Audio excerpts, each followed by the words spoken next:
progressive country. Right. So my contemporaries, the people I played some with, are Michael Murphy, Steve Fromholtz, B.W. Stevenson, people like that. Uncle Walt's band, those are all friends of mine. Oh, wonderful. What an experience. And so, but being in the studio, that was the place that I just, as soon as I got in the studio and started working in the studio, recording, I just went, well, that is where I want to be. This is the temple of music. Recording studio is where music is the total focus, and it's not about, you're not trying to sell beer, you're not trying to get people to applaud necessarily, you're just concentrating on trying to make the best music you can make, right, and to capture that. And so that just, from then on, that's what I want to do. And I got there as a musician, but eventually I really decided to devote my career to doing that. And I was so fortunate I got to meet and work with my heroes. I mean, Phil Ramone, Al Schmidt, Rupert Neve, the Herbie Hancock, Wayne Shorter, besides just all the classical stuff I recorded. I mean, I think I've recorded Joshua Bell, concertizing with the Austin Symphony 4 or 5 times. From the time he was very young, I've sort of watched him grow up on stage. And so I've got this panoply, of just amazing things. Speaking of heroes, I got to meet and work with Barbara Conrad, who's just an American hero of, in my opinion, gigantic proportion. Yeah. So it was easy. I was so drawn to it, and then just had just amazing opportunities all along the way. And so what makes it now? When you first got into the studio, can you compare the studio of what it was technologically and all compared to where we've gone and evolving and how you've evolved with it? Yeah, well, when I was a kid, still in Dimmitt, Texas, I bought my first reel-to-reel tape recorder. Like a Webcore or something? Well, it was a Lloyd's. I remember exactly. It was a Lloyd's. It was a reel-to-reel. It was about this big, and it ran on batteries. Yeah. And you could change, and it had 2 speeds, and the way you changed the speeds is you unscrewed the screw on top of the capstan, you took off this thing, and then it made the capstan smaller. Yeah. So, you could... More rotations per... Well, yeah. And so, anyway, that's what I just learned by using. Like, I just started playing around with the recorder, and so I was really fascinated with it from the beginning, and because I could change the speed, I do silly things like I would record myself eating potato chips and then slow it down, and it sounded like explosions, and just you do the chipmunk thing, and you'd record stuff slower and speed it up, and so just discovering the sort of the possibilities. And then when I first started to get into it professionally, well, there was a thing I remember another recorder I had later on. This is before Sound on Sound. If you wanted to play with yourself, as it were, you could. That's all we teenage boys do. Right. That's what we spent a lot of our time, trying to keep from doing. We wanted to play with the girls. Before I got to hold of something you could do synchronous overdubbing with, you'd figure out there was a time delay. You had a record head and a playback head. So you could play back something that was recorded, but before what's called cell sync, it played back a little later compared to what you're hearing going in. So I figured out the time difference. So you'd have to play ahead this certain amount of time. And so it sort of dictated the rhythm of the song to some degree. But and that's also how, like Elvis and other that slapback thing that got used, that's sort of the same way that happened. No kidding. But then pretty early on, when I actually got the opportunity to go start working professionally, you could do what's called cell sync, where you could record some tracks and then you could overdub it, and you could hear it in sync. And the way that worked technologically is you put playback electronics from the record head, so it happened at the same, in time at the same space. So what you played is in sync with what was already there on the tape. And that's what made multi-track recording possible. And Les Paul is the one that's responsible for that. I mean, thank you, Les Paul, the father of modern recording. Yeah. And so from there, like it started like when the Beatles were doing stuff, not just the Beatles but others, it was 3-track. Yeah. And so initially, like if you listen to the Beatles stuff, you'll hear all of one thing on this channel, all things on this channel. Hmm. There'll be stuff in the center, and it was mostly mono broadcasting back then, so it was very mono compatible. But but you didn't have discrete panning where it was actually a matrix of across a stereo image. It was left. I mean, you had a button that said left. You had one that said center. You had one that said right, and that's what sent it to, this channel, center. These 3 channels, and then eventually that expanded, and what became the modern thing. We went from 8-track, what went to 4-track, and then 8-track, and then 16-track, and then 24-track, and so on and so forth. So that just opened up all the possibilities for doing like what the Beatles did, what the Beach Boys did. I mean, what became modern popular recording techniques that allowed people like me that weren't great at playing everything perfect the first time. I could work on stuff and kind of do it again until I could get it right, and other people could add their thing later. And so that was how multi-track developed, and it was all on tape, reel-to-reel tape, Absolutely. and big tapes. Analog. And the thing that people, if you didn't do this, the thing that you would never really know is that tape has a smell. Like I could tell you by smelling the tape, this is Scotch tape, this is Ampex tape, this is Agfa, because you'd rewind it. Like once you've done a recording, you leave it tails out, so it doesn't do print through, where you hear this little echo of something before it happened. And so when you start the project, after you record something, you rewind it, or if you're going to do overdubs, then you store it tails out, so you have to rewind it to start it again at the beginning. And when you do that, the smell of the tape comes wafting up from the machine. It permeates the studio. Well, it doesn't go that far away, but if you're over the machine, and so Yeah. it's just part of the experience. But if you didn't actually do that, you wouldn't know that. That's not something that you would know if you hadn't experienced that. And your sound, so to listen, so how many more tools do you have today? And when we're thinking about this, and where we're going, because I mean I was talking with some of the other musicians that I have. What is classical music, and what does it mean? What is there the wonderful aspects of every single genre that end up elevating it into that outstanding area. And this is what I think that the musical studios that we have today, now you can get in touch with that and bring whatever it is to the top. Well, yeah, you can, and but at the same time, I mean, I'll tell you my journey. Please. Going through, this whole process of modern recording, multi-track recording, then MIDI came along, which allowed you to take synthesizers and record all these gestures on synthesized instruments, and then have those play back and have that be part of the thing. Anyway, I spent years really learning how to do all this stuff, but there was a point that it just became not unsatisfying, and here's why it was unsatisfying, is that people would start, and myself included, you start to nitpick everything, and you were actually putting performances together. You were assembling them, and so after a while it became tedious to some degree. And so I said to myself, if you could do whatever you wanted to do, what would you do? And I said, what I'd really like to do is to record acoustic instruments as much as possible, with everybody playing at the same time, in the same room, if that sounds the best, and the widest range of all possible musics. And I got to actually live my dream. I was the chief recording engineer at UT. I taught recording.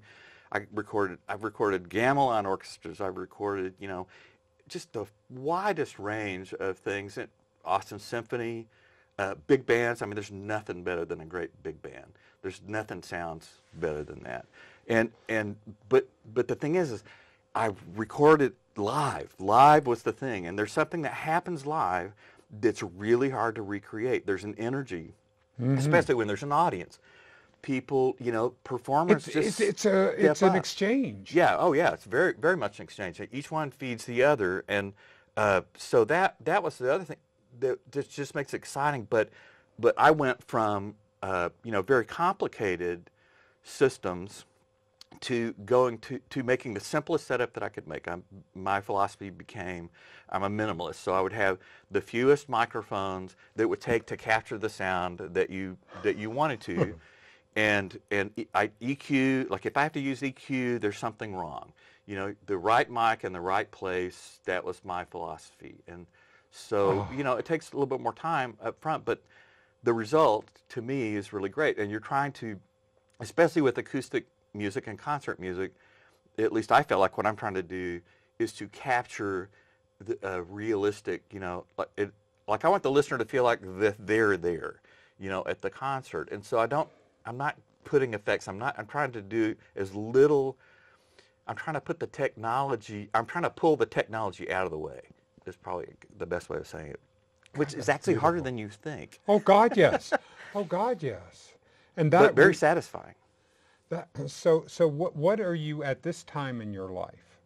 What are you interested in? What is still pulling you, saying, this is an area I want to explore and continue to grow? Because you've continued to grow over your career. You've continued to have this as an elemental part of your personality and your vector. Well, the only thing that I would have liked to have done that I didn't get to do is to mix for film. I've worked on some film stuff, but to actually do the score mixing, like I'd love to mix John Williams, score for a film. I mean, I never got to do that, and the people that do that do it really well. I've just got, they're the greatest, in my opinion, because they bring all these things together. And the other thing too is the composers, like John Williams, all the film composers, the really good ones, are really good at this. They leave a hole for the dialogue. They score, they voice, how they're orchestrating and dynamics, all this stuff. They leave a place for the dialogue. That when they're scoring it, they've got that, and so they're pacing to that, but they leave room for that to be easily heard and understood. And you still have the power of the music, wrapped around it and giving the emotional impetus for whatever the scene is. But that's a real art. I mean, takes years to really perfect that, get to where you can whip out the kind of stuff that the great film composers do, because they're in demand, and so they're just writing all the time, Yep. and have a system. Well, what is the talent here in Austin? When you look at it, it feels like that this is a node, an attraction that has a huge amount of talent. Oh God, yeah, it has for a long time. And the reason I think that one of the main reasons is the university. I think is one of the main reasons that happens, because it's attracted people from all over the world and all different types of performers and musical styles, but also audiences, audiences that are more educated, as it were. And so they can appreciate this. And each one feeds the other, where great audiences attract greater musicians and so on and so forth. But we have, in every form of music, and that's the other great thing that happens here, is synthesis. There's like all these different styles of music that get synthesized and made into new forms of music, where like conjunto or Latin gets put with, punk or reggae, or, electronic music, is put with acoustic music. It's just, it's like people, whatever you can imagine it, people are willing to try it. And there's an environment that nurtures experimentation. That is amazing, and well, I mean, now you're helping me to understand. I see it on the outside, and I feel it, and I intuit it, but now I can see some of the underpinnings, some of the going behind the scenes, and seeing how it. And I love it. I love what you said about the educated audience, because it feels to me that we're in a time of incredible sophistication, that the audiences, we're exposed to art.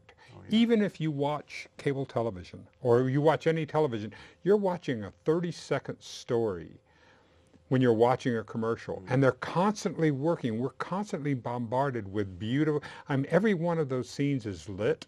Everyone is at work with. The actors are working and giving the best performance. That has having an effect upon us when Yeah. we're seeing.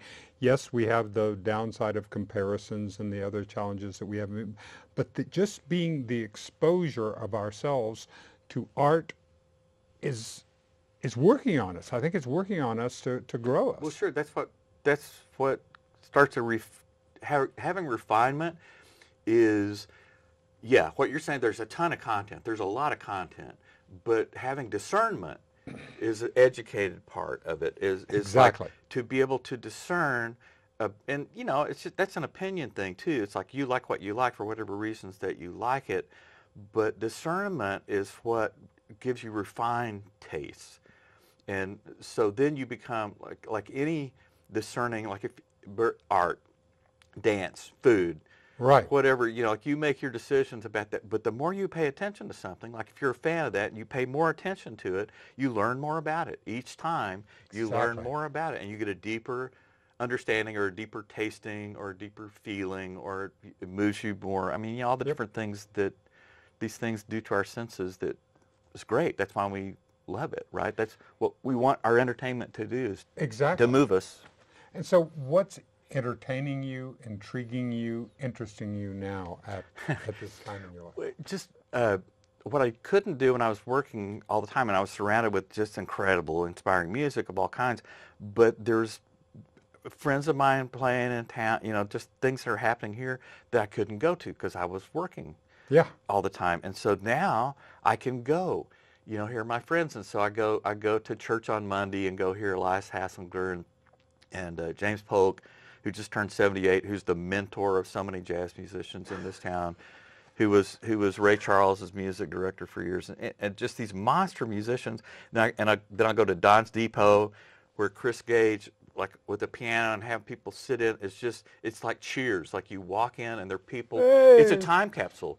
You walk in and there are people who have been going there since they were young, and now their kids are there, and their grandkids. We're going to a wedding of some friends. They're there, and so it's just this family thing, where all these different kinds of music happen, and it's just it's personalized in a way that there's really not another experience like that. It's personalized. They make you feel at home. You feel at home. The audience contribute. It's just this great symbiotic relationship that this town has. There's lots of these little things Yeah. all around town, which is kind of where we start with this. But now I get to go out and just kind of hear the crafts people of our business work their craft, and just be an Yep. audience member and enjoy it.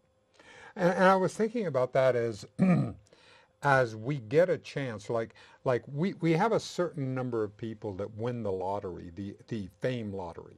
Yeah. But it appears to me that just is whatever it is, some kind of universal pinball, or something that just happens. The number gets drawn and they go. Right. But then underneath this, of equal talent and of equal as any of the superstars we see, is this huge, extraordinary conglomeration of people that we get a chance to experience if we're willing to go out and do it. Yeah. And there is an extraordinary number, as you were talking about. Well, in this, we have such an embarrassment of riches here, and that's changing because the community's not supporting, the economy's not supporting the musicians and the artists, because the cost of living is becoming so high. I know many that are Exactly. leaving, but I've been many times and the reason I can do this is I retired from the university 3.5 years ago. Right. And, from recording the symphony and conservatory and the work that I was doing, taking a lot of my time. Now that I'm retired, I can go out and hear stuff, and I would go to hear people that are world-class musicians, and there would be 5 people, and it didn't even cost anything to get in, and there were 5 people there, and 2 of them, one of them's the sound guy, and one of them's the bartender, and one of them's me, and it's just a travesty to me. Anyway, it's just like, what a waste that you have this incredible talent that is really just being given to you, and nobody shows up to receive it. That's what I'm wondering, though, is that this is where I'm thinking that the both the internet and the ways that we're expanding. Because think about it, 50,000 people that were just deeply enamored and completely in on an artist, out of Million. 4 billion, Yeah. 4.6 billion, is a tiny percentage. But you know that there are 50,000 people that have enough means to be able to give a little bit Yeah. You would hope. to support that one artist, that they would be nuts about that artist. Yeah. Of that time, just if we could figure out a way to use the law of large numbers, Right. to be able to support, so that if we had, like during Shakespeare's time, where you had actually working actors. You're a working actor. No, you're not making Matt Damon money, but you're having Right. your health care paid for, and you're having your home paid You've got for, your and you're basics working. taken care You of. got your basics taken care of, and you're getting a chance to work and create and to do what you were put on earth to do. There must be some way. To me, it's systemic. There must be something that we can do to work on that. Well, I think number one is just people understanding the value of it again. And more often, I don't agree with this, but that's often the case. You know, just like Joni Mitchell said, don't it always seem to go that you don't know what you got till it's gone. I think people will have to have it taken away from them for them to really start to understand how valuable this thing was. The fact, there's so many things, and that's a whole nother talk we could have about what took money out of the music economy. Yeah, exactly. Like I was teaching, and so I'm talking to young people about this and trying to understand it, and also trying to educate them about this is valuable. So you won't even pay $1 for the song. I mean, you'll pay $1 for a Coke, a soda that's going to be gone. Right. As soon as you drink it, I'm trying to get them to tell me, well, what is it? And they say, oh, yeah, it's merchandise. So you sell T-shirts at the concert, and that's how you make your money. So what you're saying is that the T-shirts are what's valuable, and the T-shirts are more valuable than music. So it's just an educational paradigm shift of people understanding the value of good art. I mean, there's a lot of crap out there. I mean, but wasn't there crap during I'm talking about. There wasn't as much, and here's the reason why. Because it was more expensive. You actually had to invest a lot of time, money, and energy to make something reach this certain level, and you couldn't get enough attention. Like the thing that you're saying is like 50. Now you have to get 50,000 people yourself or whatever. There were companies that would do it, but you had to exhibit, the saleability in a market so that they would be willing to invest and get your craft at a certain level. Right, exactly. And so the gatekeepers were sort of. It was an economic barrier to some degree that had to be met. It wasn't that because you can record stuff in your bedroom that you can make art, which is great. A great artist will do that. You give a great artist anything, and they'll make great art out of it. I mean, it's the beautiful, amazing thing about artists is just you just give them, like this genius that I work with. I mean, pots and pans. I mean, he makes music on typewriter, and he makes music. Yep.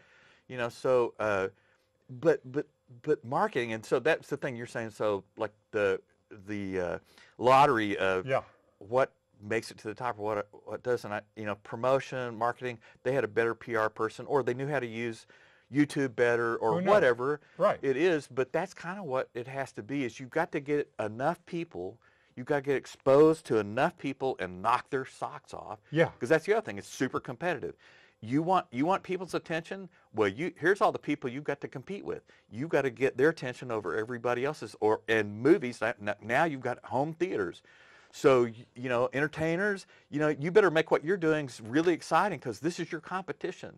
You've got blockbuster movies that people can have in home theaters at home. Why would they go somewhere else? Yeah. And that's what we're learning. And this is where I think we're on a journey. On an artistic journey and a growth. How are we going to? Because we know, you and I both know that music is essential to the human. I don't know when it arose or how, but I'm certain that we were that grunts and preceded language, and that music preceded words. Well, and rhythm, Something and because rhythm and all that. Yeah. well, and a big part of what Hey we call Donna, we music got. is rhythm based, and Yeah, so keep we're going. running out of time. We're But not running out of time. We're but the thing, beginning our time. like that sort of to me is the basis, and this is what music does. It's the most powerful thing that nothing else does is it makes people feel. Great music, and this is the rhythmical aspect of it mostly makes your body move involuntarily. If it's really great, Yeah. you can't not move. It moves you physically, and that's music's power. And so it starts at that primal level. Dance. What makes people dance? When you were telling me this wonderful story that I wanted to go into about you and BB King. So because this had to be, I mean, tell me that story as we're Oh, going well, out. I moved to Abilene. My parents divorced. I moved to Abilene, driving around with a friend of mine. I saw these primary color, poster thing that's on a telephone pole that they'd had back then. It was like, the essence of it was like BB King and his band of renown and like the review of the other people. Yeah. And I was like, whoa, BB King's going to play here. We got to go. And so we found out we got tickets. We went and the place held about 1,000, maybe 1,200 people. But there were about 300 or 400 people there. And, we'd gotten tickets for the back. So the opening band did their thing, and then everybody just started to move down front because why not? And then BB King's band, sets up his intro, and then he comes out and he goes, "Looks like we got ourselves a private party," and just it just played, and like the band they just did their whole show, like balls to the wall, just like they do if they were playing Carnegie Hall or whatever, like the biggest house in the world. And they were bringing went up on stage dancing, and it was like we got to have a private party with BB King, and it just really showed me like how important this is a level of professionalism Yes. that you've got to have. That when you go out there, it doesn't matter if there are 3 or 4 people there. No. That you've got to go kick butt. You've got to go bring your A game and like really lay it out there. Yeah. And I was already a fan, but like from that point I just went, this man is an idol. This is one of my heroes because that's the bar. That's the professionalism, and that's what he brought. He brought that, and that's. Oh yeah, and other people did too. I mean, recognizing other people, but that was the paradigm. That was Yep. the best example of it doesn't matter who's there or who's not there. Just entertain the people there. Make it be the best it can be. You never know who's going to be there. You never know, and that if each person, if I can do that's one of those, dance as though no one is watching. Yeah. As you're bringing your best, as you're sweetening, as you're working, as you're sitting in that wonderful place where there's only 5 people there, and you're getting a chance to do. This is you. You're getting a connection to Well, all of us. it's just an opportunity, and you just have to make of it what you can. Yeah. And I've been those places, and it's hard. It's hard to get the energy to go. Yeah. We'd love to have a full house and people going crazy, but it's like, let's see if we can get these 5 people to really feel something.